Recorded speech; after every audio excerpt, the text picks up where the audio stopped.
რომ მითხრათ რა, იმიტომ რომ სულ მაინტერესებდა აი ამ ქანდაკების ისტორია. ანუ როგორც ვიცი, აქ იჯდა მოწყალებას ითხოვდა. აი ამ ადგილას. იჯდა მოწყალებას ითხოვდა ვლადიმერ გოდუაძე. ბოცორიას ეძახდნენ ზედმეტსახელად. აქ ეს თვითონ აუზის ეზოში ამის თანხებით არის აშენებული. იმ კიბის ცხოვრობდა. უი, აგერო კიბია. კი, აგერო კიბია, იმ კიბის ცხოვრობდა და ეს მადლიერმა საზოგადოებამ. დიახ და მეუფე დიმიტრის უცხოებით უი, ასამბობთ, ვარა მაგარია.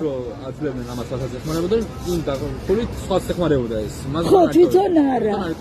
დედა, აი რა არის ისტორია. კი ბატონო. და მაშინდელ ვიღაცა ადამიანმა წაიყვანა სახში, მაშინ შეიფარა, აჭამა ასვა ყველაფერი და მაშინდელი 13 მანჩის გამო მოკლა იმ ადამიანმა, ვისაც შეიფარა. რის გამო მოკლა? 13 მანჩის გამო. მაშინდელი უი, რასა, ეს რომელი წლების ამბავია? არ ვიცი. თქვენ რაგვარი ხართ რა მითხარ?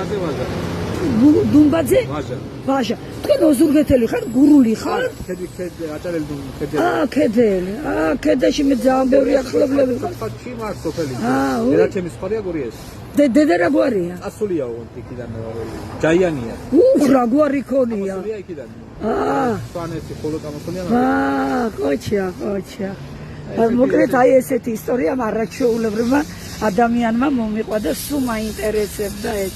და მართლა მადლობა მეუფე დიმიტრის რომ აი ესეთ მოწყალე ადამიანებს სამუდამო აგირანი მის საფლავი ეთერიაში იყო დასავლეთ რა წამიყვანე დაკ დაკრძალეს ეთერიაში იყო დასავლეთ და მეუფე დიმიტრის გოფაკუხტავი განმოუცენ და აი ახლა ვაიმე აბა სადარი სადამაჩვენე აგერა მერცემოსილი გლახა ბათუმელი სალოში ბოცორია ვალლამ გოდუაძე 1990 წელი არის წები რო გაინტერესებული. ვაიმე რა კაი ბიჭი ხარ.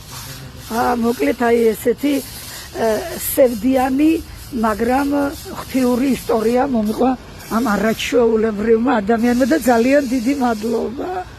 ღრმესი მადლობა.